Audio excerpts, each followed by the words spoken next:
Muito obrigado, caríssimo telespectador, pela sua audiência, por você ter permanecido com o televisor ligado, sintonizado na rede Século XXI. Depois desse intervalo, depois do primeiro bloco, chegamos ao segundo e último bloco do nosso encontro semanal, o programa Luz da Vida. Hoje, tratando de um argumento extremamente importante, a interpretação da Escritura. Terminamos o primeiro bloco aludindo ao famoso texto do encontro e da caminhada de Jesus com os discípulos de Emaús, rumo a Emaús, quando Jesus lhes interpretava, lhes explicava as Escrituras. Terminamos o primeiro bloco citando esse texto e formulando uma pergunta. Jesus é o intérprete da Escritura, mas depois que ele se ausentou dos nossos sentidos, ele confiou a alguém essa missão na igreja, essa tarefa de interpretar, de explicar seguramente as Escrituras sem possibilidades de erro? São Pedro, na sua segunda carta, citamos isso no primeiro bloco, diz que nenhum texto da Escritura é fruto de uma interpretação pessoal. Ora, se não é autorizada a ninguém a prerrogativa de interpretar a Escritura, interpretação pessoal, interpretação particular, a quem foi dada essa tarefa? Citemos de novo o texto do Evangelho segundo Lucas, porque ele é de vital importância. Jesus, o intérprete da Escritura. Jesus lhes disse: ó gente sem inteligência, como sois tardos de coração para crerdes em tudo o que anunciaram os profetas? Porventura não era necessário que Cristo sofresse essas coisas e assim entrasse na sua glória? E começando por Moisés, percorrendo todos os profetas, explicava-lhes o que deles se achava dito em todas as Escrituras. Jesus é sempre o exemplo, Jesus é sempre o modelo, Jesus é sempre o parâmetro, Jesus é sempre o critério. Jesus explica as Escrituras. As Escrituras não são suficientes por si sós para que os discípulos de Emaús pudessem compreender o que aconteceu naqueles dias. Certamente eles conheciam os profetas, mas Jesus lhes explicou, a partir da lei de Moisés, dos profetas, tudo o que se referia a ele. Jesus, o intérprete. A Bíblia caminha sempre com sua interpretação. Nunca a Bíblia sem a interpretação. E já sabemos que a interpretação não pode ser pessoal, não pode ser particular. É São Pedro quem faz esta advertência. Segunda carta de São Pedro, capítulo 1, versículo 20. Ora, já vimos o eunuco da rainha que explica a Escritura, Filipe que explica a Escritura ao eunuco da rainha de Candace na sua carruagem, voltando de Jerusalém para a sua terra, a Escritura e a interpretação dela. Como eu posso compreender se não há quem me explique? Agora vamos responder a essa questão. Cristo Jesus, nosso Senhor, quis que um critério seguro, infalível de interpretação da Escritura existisse estavelmente dentro da Igreja. E cumulou de um carisma seguro, o carisma seguro da verdade, esse critério, garantindo assim que a Escritura nunca descambasse para interpretações esdrúxulas, absurdas, ridículas, patéticas, heréticas. Vamos citar agora 3 parágrafos do Catecismo da Igreja Católica, números 85, 86 e 87, porque aqui temos a explicação magistral da Igreja para a resposta da Igreja a essa questão.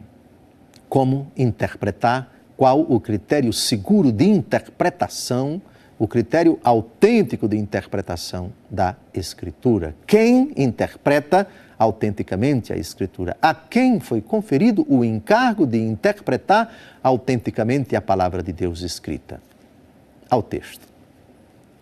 O encargo de interpretar autenticamente a palavra de Deus, escrita ou contida na tradição, foi confiado só ao magistério vivo da Igreja, cuja autoridade é exercida em nome de Jesus Cristo, isto é, aos bispos em comunhão com o sucessor de Pedro, o bispo de Roma.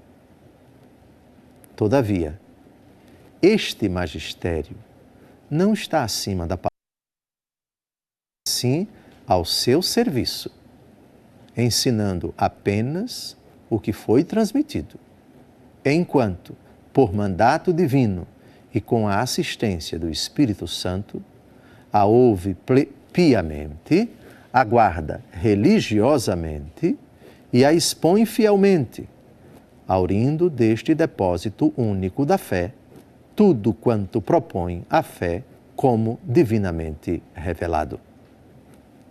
Os fiéis, lembrando-se da palavra de Cristo aos apóstolos, quem vos escuta, escuta-me a mim, recebem com docilidade os ensinamentos e as diretrizes que os seus pastores lhes dão sob diferentes formas. Esse é um ponto de discórdia entre católicos e protestantes. Até hoje, o protestantismo diz, na fidelidade a Lutero, cada um é livre para interpretar a Escritura do seu jeito. Lamentavelmente, o universo protestante, que conserva esse princípio, é bastante pulverizado, bastante diversificado, exatamente por isso. Porque cada denominação tem o seu jeito próprio de interpretar a Escritura. Na Igreja Católica, não. As três fontes da revelação da fé para nós católicos, a palavra de Deus escrita, que não foi nem a primeira expressão da palavra de Deus na vida da Igreja. Jesus não começou sua vida pública escrevendo, nem pedindo para os apóstolos escreverem. Aliás, Jesus não pediu a nenhum apóstolo para escrever alguma coisa, a não ser o apóstolo João, autor do Apocalipse, nos capítulos 2 e 3, ao anjo da igreja de Laodiceia, escreve, ao anjo da igreja de Tiatira, escreve, ao anjo da igreja... É Jesus quem está falando, mas tirando esse momento, Jesus não pediu aos apóstolos, nas Escrituras, nos Evangelhos, que eles escrevessem nada. Eles sentiram a necessidade de escrever, mas depois que pregaram. No começo, portanto, não está a palavra de Deus escrita, mas está a palavra de Deus oral. A palavra de Deus oral, a pregação da igreja, é anterior à Bíblia, que é a palavra de Deus escrita.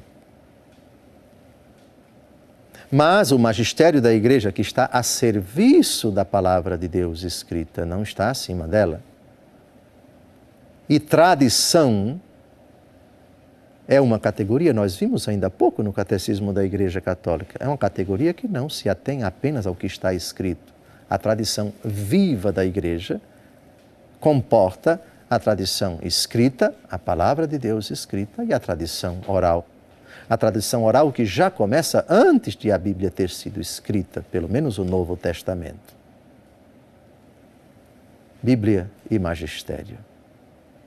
Bíblia e interpretação segura. O Senhor quis assim. Reparem que no texto do Catecismo foi citado explicitamente Lucas capítulo 10, versículo 16, aplicando essas palavras de Jesus aos apóstolos. A hierarquia da igreja.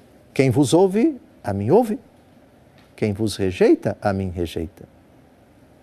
Quando a igreja escuta o ensinamento do Santo Padre, em matéria de fé e de costumes, o ensinamento dos bispos, cada um na sua diocese, em matéria de fé e de costumes.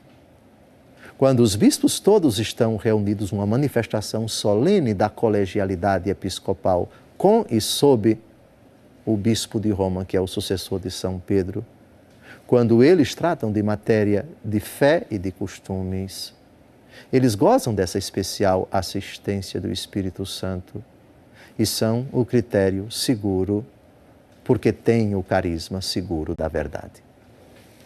O protestantismo não tem isso. 2017, 500 anos do cisma protestante. Ocasião para nós nos voltarmos para a doutrina da nossa Igreja, para nós consolidarmos a nossa fé católica apostólica romana. Não temos o direito de pegar a Bíblia e dizer o que Jesus quis dizer com isso foi aquilo. A interpretação que eu dou é esta e ponto final. A mercê, a despeito, com menoscabo da tradição viva da Igreja, da interpretação que o carisma seguro da verdade, o magistério do Papa e dos bispos em comunhão com ele, esse magistério deu aos textos da Escritura. Nunca a Escritura sozinha, sem a tradição viva da Igreja e sem o magistério. Nunca a tradição viva da Igreja sem a Escritura e sem o magistério. E nunca o magistério da Igreja sem a tradição viva e sem a Escritura. Os três caminham juntos. Um supõe e exige o outro. Obviamente que a tradição, que é posterior, que o magistério, ao longo de 2000 anos, nunca podem pregar, ensinar aquilo que seja contrário à palavra de Deus, oral na pregação dos apóstolos e escrita na revelação positiva, Antigo Testamento e Novo Testamento. Porque esse magistério não pode contradizer aquilo que Deus falou pelos profetas, aquilo que Deus falou pelos apóstolos, seja oralmente, seja de forma escrita. E assim, esse tripé, palavra de Deus escrita, tradição viva da Igreja e magistério, impede esse tripé que a Igreja degringole em cismas, que a Igreja se autoimploda, que a Igreja se destrua com interpretações pessoais, sectárias, fora desse tríplice contexto querido por Deus. Desejo, então, a você, católico, apostólico, romano, que tal programa, tudo aquilo que foi dito aqui, jamais se afaste do seu coração e fique profundamente impregnado. Essa é a doutrina da Igreja a respeito da Escritura. Nenhuma Escritura é fruto de interpretação pessoal. O protestantismo, que defendeu o livre exame da Bíblia, errou equivocadamente, monstruosamente, ao propugnar Martinho Lutero: cada um é livre para interpretar a Bíblia do jeito que quiser. Como eu posso entender se não há quem me explique, disse o eunuco da rainha de Candace. E a Igreja explica. O Papa em comunhão com todos os bispos. Os bispos em comunhão com o Papa, com e sob a sua autoridade. Até breve.